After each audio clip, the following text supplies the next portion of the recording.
We never know what tomorrow may bring. There's a lot of uncertainty about what tomorrow may bring, but the one thing we flat do know, there is certainty in the resiliency of the people of Alabama.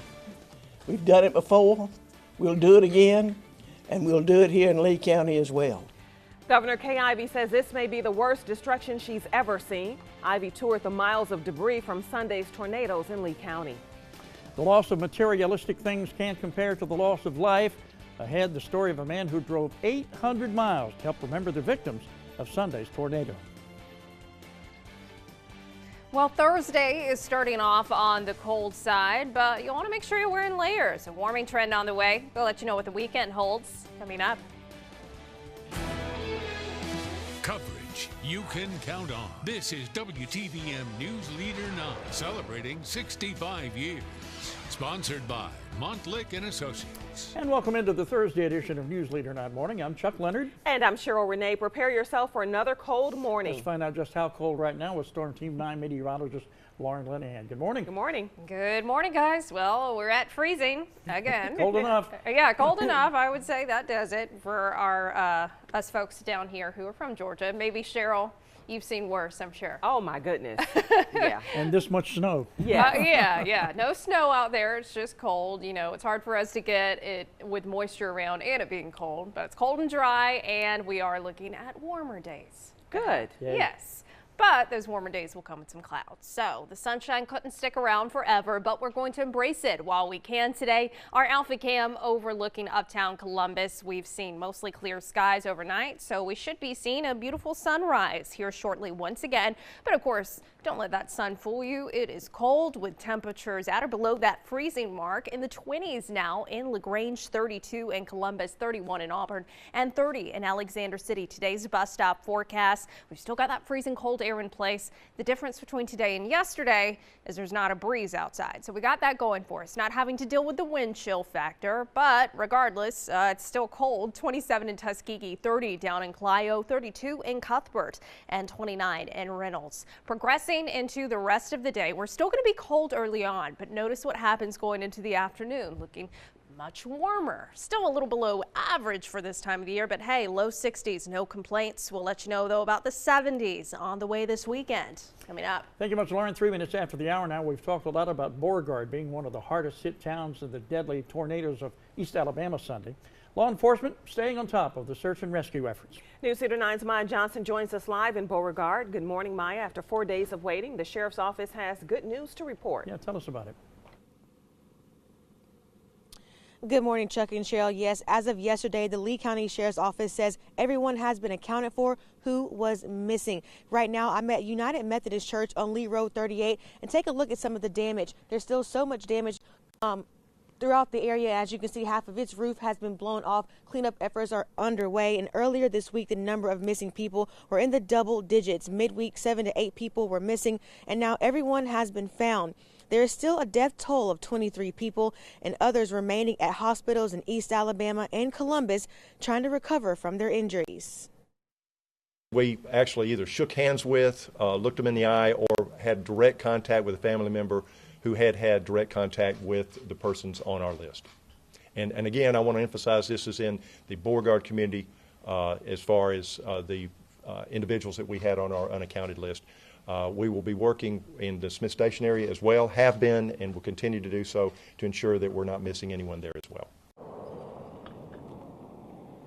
There are still several power outages. According to yesterday's press conference, there are 116 homes directly impacted with heavy damage who cannot receive power at this point. Crews from all over the state are working to restore. And if you want to volunteer in the cleanup efforts, you can register at Smith Station Baptist Church. All volunteers are needed at this point.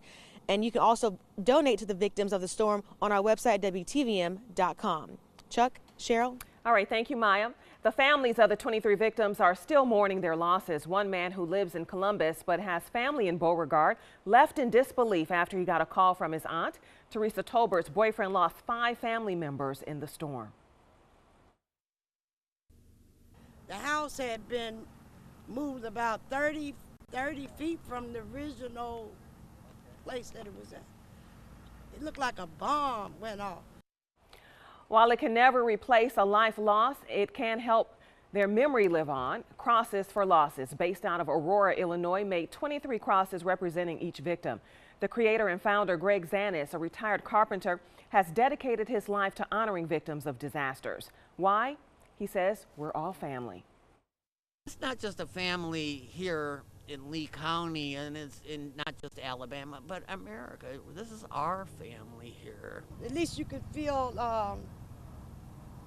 close to them, that the world is recognizing these people, that these people have a name, that they have families. If you would like to pay your respects and leave a message for the families, the memorial is set up at Providence Baptist Church on Lee Road 166. Alabama Governor Kay Ivey joined state officials yesterday on a tour of Lee County, calling the scene the most difficult thing she's ever been called to witness.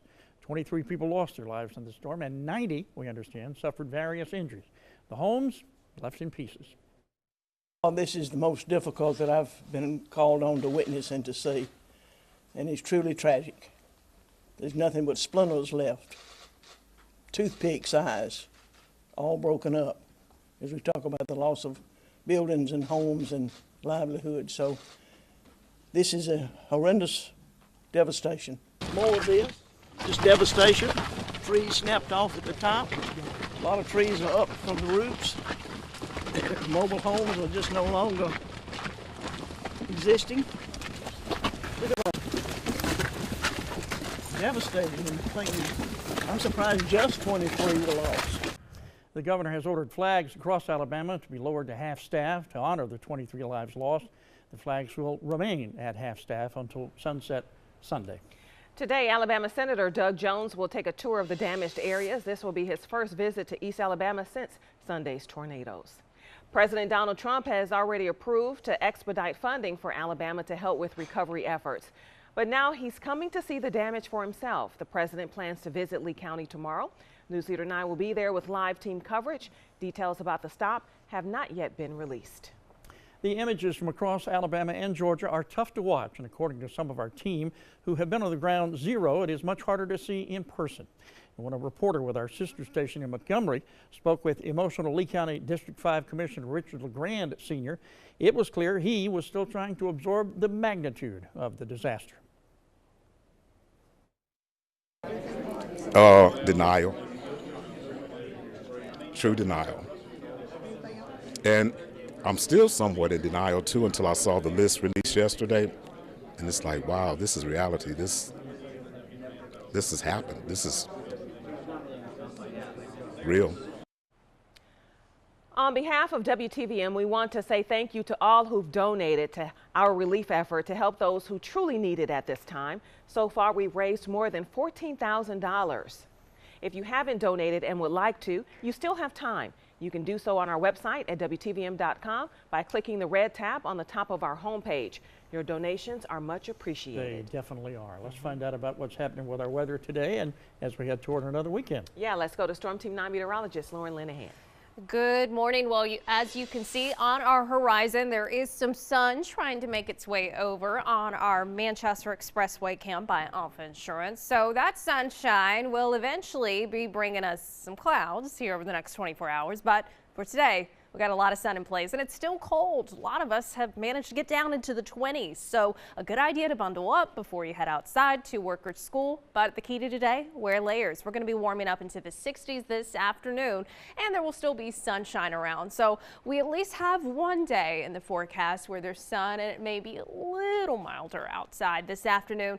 Not the case right now, though, so you got to crank those car heaters on for sure and maybe grab a cup of hot coffee or hot tea before you walk outside. 29 now in Reynolds, 32 down in Cuthbert, 31 in Americus, and 27 up in LaGrange. Kind of breaking down what we do anticipate in terms of high temperatures today. Probably definitely going to easily see low 60s, if not some of us getting into the mid 60s areas south. It will overall be pretty pleasant, but going into the afternoon hours, we're still going to be seeing that sunshine around. Eventually, though, over the next 24 hours, more clouds moving in. We'll have details on that coming up.